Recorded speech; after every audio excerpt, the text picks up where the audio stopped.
and I'm from One Red. Today I'm going to tell you a story. The story is The Magic Paintbrush.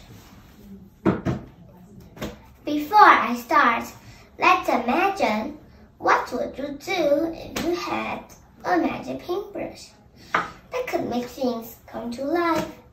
This story is about a little girl named Rose. Let's hear what she does with her magic paintbrush. Rose loved drawing. She was very poor and didn't have pens or pencils. She drew pictures and sang with sticks.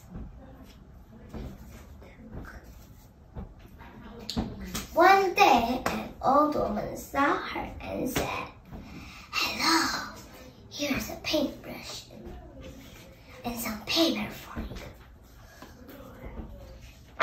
"Thank you," smiled Rose. She was so happy. What can I paint?" thought. She looked around and saw a duck on the pond. "I know, I'll paint the duck," so she did.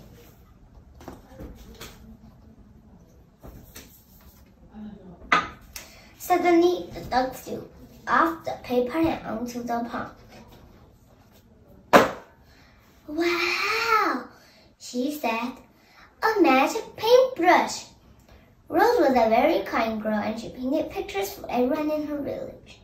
She painted a cow for the farmer, pencils for a teacher, and toys for all the children. The king heard about the magic paintbrush and sent a soldier to find Rose. "Come with me," said the soldier. The king wanted to paint some money for him. "But he's already rich," said Rose. "I only paint to poor people." But the nasty soldier took Rose to the king.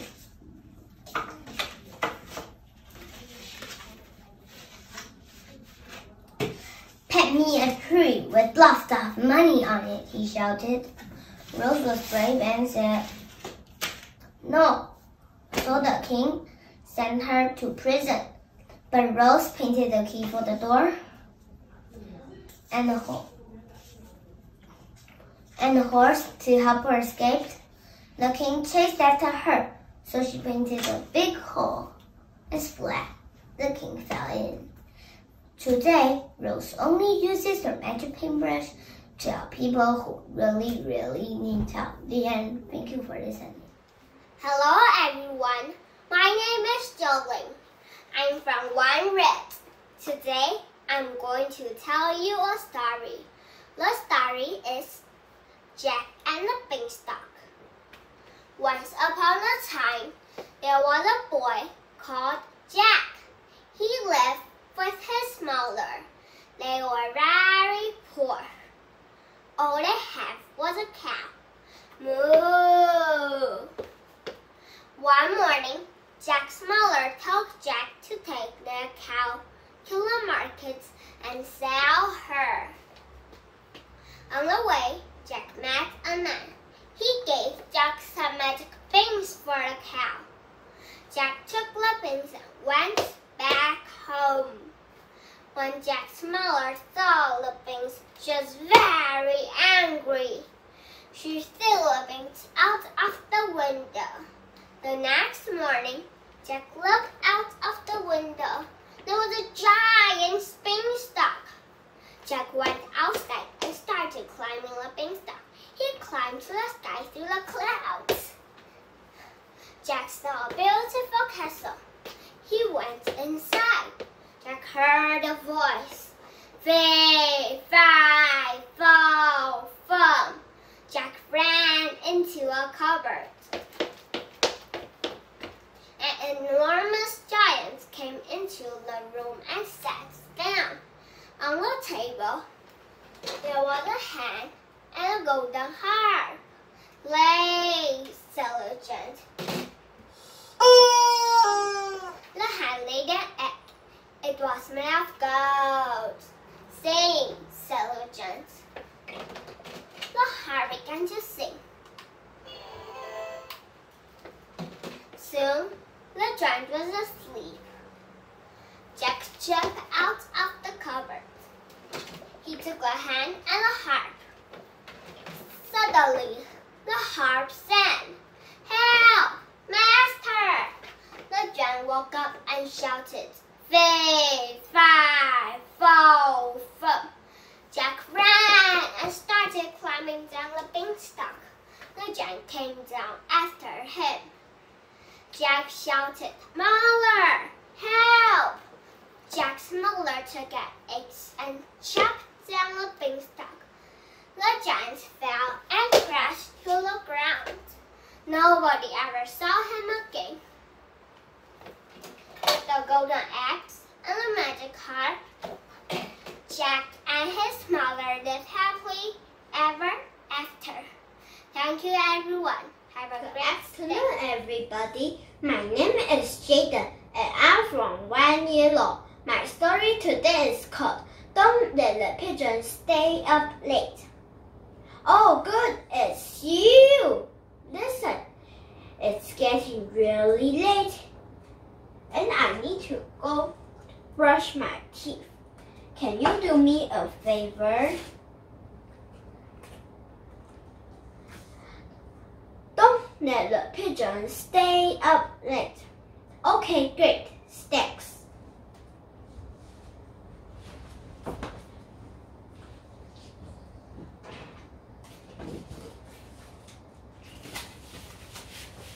First of all, I'm not even tired. In fact, I'm in the mood for a hot dog party. Hot dog party. Hot dog party. Let's have a hot dog party. What do you say? No? Hey, I hear there's a good show about birds on TV tonight. We should watch it together. Should be very educational. Oh, come on. How about 5 more minutes? Only 5 more minutes. What's 5 minutes in a grand scheme of things? What? You didn't see anything. I'm not tired. Hey, you know what? I just met you, and it's crazy. Here's my number, so call me maybe. We just met, but we never really get to talk. Why don't you tell me about your day, or your week, or your year? Oof, I got a great idea. We could count the stars together. 1, 2, 3, 4, 5, 6, 7. No? Okay, well then, can I have some water? Actually, did you know that scientists say pigeons don't really need to sleep at all? And I can go to bed early tomorrow night instead.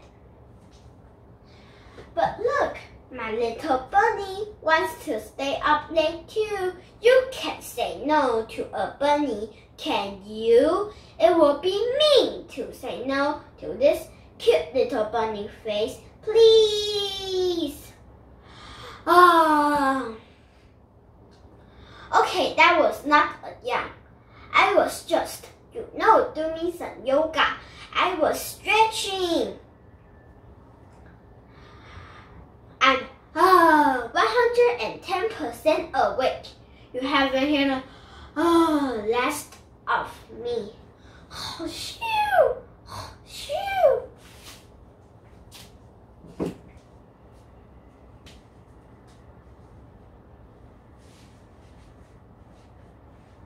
Wow, great work, you guys. It's not even 10 p.m. yet. Thanks so much for your help in not letting the pigeons stay up late. Have a good night. Thank you for listening. Good afternoon, everybody. My name is Minnie. I'm from 1 year old. My story today is called Never Let a Unicorn Scribble. I recently got a pet unicorn. I know it's hard to believe, but it's true. And everyone keeps telling me, never let a unicorn scribble. Why would anyone say such a thing? Unicorns can run on rainbows. Why can't they scribble? I one crayon. What could go wrong? Well, I'll tell ya. She ate it. Now my favorite bright pink crayon was traveling to my unicorn's belly. This is probably why people are saying unicorns should never scribble, because they eat crayons. Then I thought maybe unicorns don't know how to use crayons. So I got all my crayons and started to scribble. A blue scribble, a pink scribble, a yellow scribble, and even a crazy scribble. Now that she could see how crayons worked, I thought I would give her another chance to scribble. I took out a teal crayon and put it right in front of her. And she ate half of it. Listen to me, unicorn. We don't eat crayons. We draw with them. Then I realized that my unicorn couldn't hold a crayon like I could. Maybe that was why she was inking them. Then I had an idea. Maybe if I tied a few crayons on her horn, that would help her scribble. Soon, glitter started shooting out of her horn like fireworks. Pew, pew, pew. Sparkling rainbow scribbles were everywhere. They were on the floor, on the ceiling, on the walls. They were even on my lamp. I've been begging my mom to redecorate my room for a while now, but I don't think this is what she had in mind. Then I heard noise down the hall. This was it. I was going to be in so much trouble. I popped out of my room and blocked the door. Before my mom could say anything, I started to explain the message she was about to see. Well, it all started when I heard, "You should never let a unicorn scribble." But I had to find out why. So I gave my unicorn a crayon, and then she ate it. Then I tried to teach her how to scribble, but then she ate another crayon. So I tied the crayons to her horn, and wow, was like magical. The scribbles started shooting out like water fountain, and they were so sparkly, but it made such a mess. I'm so sorry. My mom peeks around the corner and smiled. "You didn't make a mess. You made a masterpiece." When I turned around, all the scribbles were right on my easel. Not on the ceiling, not on the walls, not on my lamp. They were all on one big piece of paper, and it was the most amazing art ever. All this time, people want to stop unicorns from scribbling. It could be because they eat crayons, or because it's so messy. But if my unicorn never scribbled, she would have never learned how to make this masterpiece. So the next time you hear a unicorn shouldn't scribble, just remember, all great art starts with a scribble. And even unicorns have to start somewhere. Thank you everybody for listening to my story. Hello everybody, I am Candy. Today I will tell a story about the king who knew Kung Fu. In a beautiful palace there lived a king. He was rich but he was not happy. The king had a beautiful wife but he was still not happy. There was something strange about the king. He was really short. He was shorter than his wife and all his friends. He was the shortest person in the palace. The king was afraid he was so short. If a bad person attacked him, what could he do? He could not fight. What could he do? He could do nothing. He would die. But the king did not want to die. He wanted to learn Kung Fu. If anyone attacked him, he could do Kung Fu and protect himself. So the short king got the trainer to teach him Kung Fu, but sad to say, he was not really good at Kung Fu. He couldn't kick or hit very well. In fact, when he did Kung Fu, he looked like he was doing some kind of crazy dance. But he was the king, so when he asked, "How was that and was I good?" the servant just said, "You were great." They did not want to tell him the truth. They were afraid to. Every time the king practiced Kung Fu, his opponent will pretend to lose. Then they will say, "Oh, king, you are so strong and good at Kung Fu. I cannot fight you." The king thought he was really good at Kung Fu. The king went on a trip to Australia. He went to a farm to see some koala bears and kangaroos. A baby kangaroo stole his keys. The king ran after the baby kangaroo. The farmer said, "Be careful, those kangaroos can kick very hard." "I can do Kung Fu and I'm really good at it," said the king. "I will teach that kangaroo a lesson." The king stood opposite of the baby kangaroo. "Give my keys back or I will hurt you." The kangaroo giggled. The king got so mad. "Okay," said the king. They stood in a funny pose with one leg up in the air and his hand stretched out like he was a bird. "Take this, take that, hi-ya!" screamed the king, trying to knock over the kangaroo. Everyone at the farm started laughing. The king did not look like a scary Kung Fu fighter. He looked like he was playing a game. The kangaroo lifted one leg once and kicked the king. It did not kick hard, but the king fell down. The king was so embarrassed that the baby kangaroo had beaten him. When he got back home, he called to all his servants. "You lied to me," said the angry king. "You said I was good at Kung Fu, but I know I'm not." He fired all his servants. "What will you do? Who will protect you?"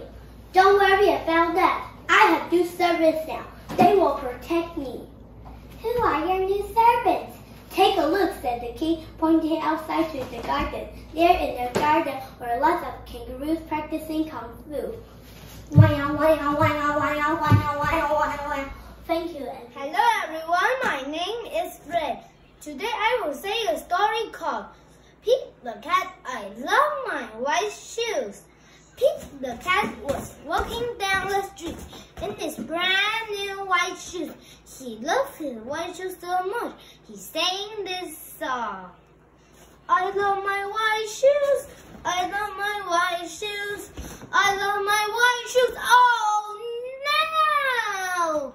Pete stepped in the large pile of strawberries. What color did it turn his shoes? Red!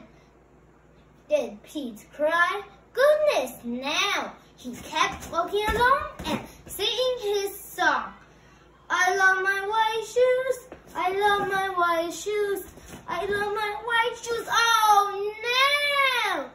Pete stepped in a large pile of blueberries. What color did it turn his shoes? Blue! Did Pete cry? Goodness, now! He kept walking along and singing his song. "I love my blue shoes, I love my blue shoes, I love my blue shoes, oh no!" Pete stepped in the large puddle of mud. What color did it turn his shoes? Brown! Did Pete cry? Goodness, now! He kept walking along and singing his song. "I love my brown shoes, I love my brown shoes, I love my brown shoes, oh no!" Pete stepped in the bucket of water, and all the brown, and all the red, and all the blue were washed away. What color were his shoes again? White, but now they were wet. Did Pete cry? Goodness, now! He kept walking along and singing his song. "I love my white shoes, I love my wet shoes, I love my wet shoes." The moral of Pete's story is, no matter what you step in, keep walking along and sing your song, because it's all good. Thank you, everyone. I'm from One Lavender. My name is Joanna. Today I'm telling a story called Bark George. This is George. George's mother said, "Bark, George," and George went, "Meow." No, George said George's mother, "Cats go meow, dogs go arf. Now bark, George." And George went, "Quack, quack." No, George said George's mother, "Ducks go quack, quack. Dogs go arf.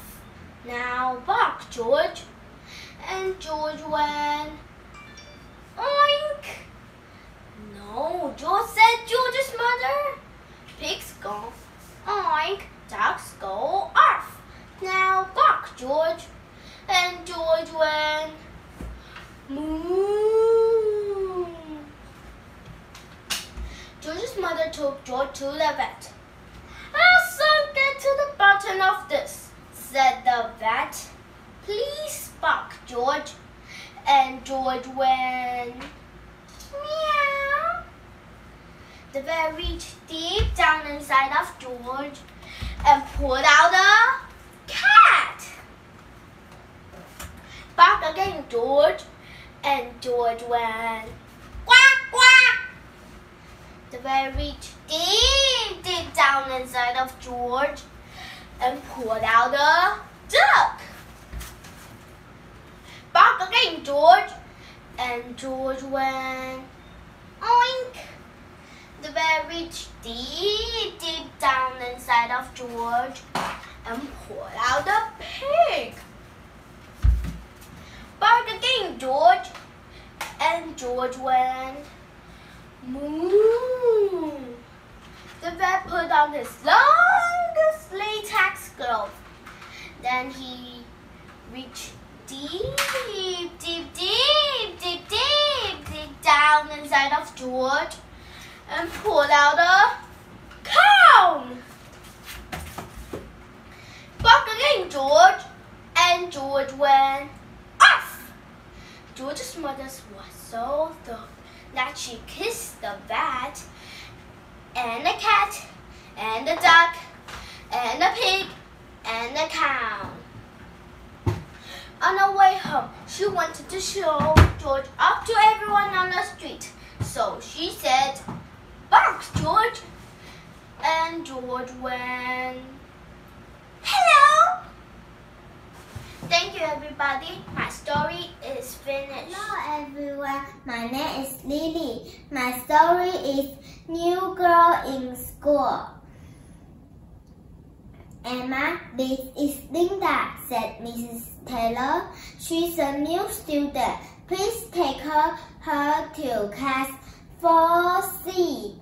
"Yes, Mrs. Taylor, I like you back, Linda. Thank you." "What are you painting, Linda?" asked Peter. "I'm painting some flowers." "Wow, how do you do that?" "I look the brushes, then I look the pens." The children were in the yard. "I'm skipping," said Emma. "I'm jumping," said Peter. "I'm flying," said Emma. "Fly with me. We can fly, Linda. What a pity." "Let's play some music," said Linda. "I can play the piano, the violin, and the drum. I can play the flute," said Emma. "I can play the guitar," said Peter. "Let's go," said Emma. "I am very hungry," said Linda. "I want a cookie." "Emma and Peter, do you want a cookie now?" "Yes, please, Linda," they said.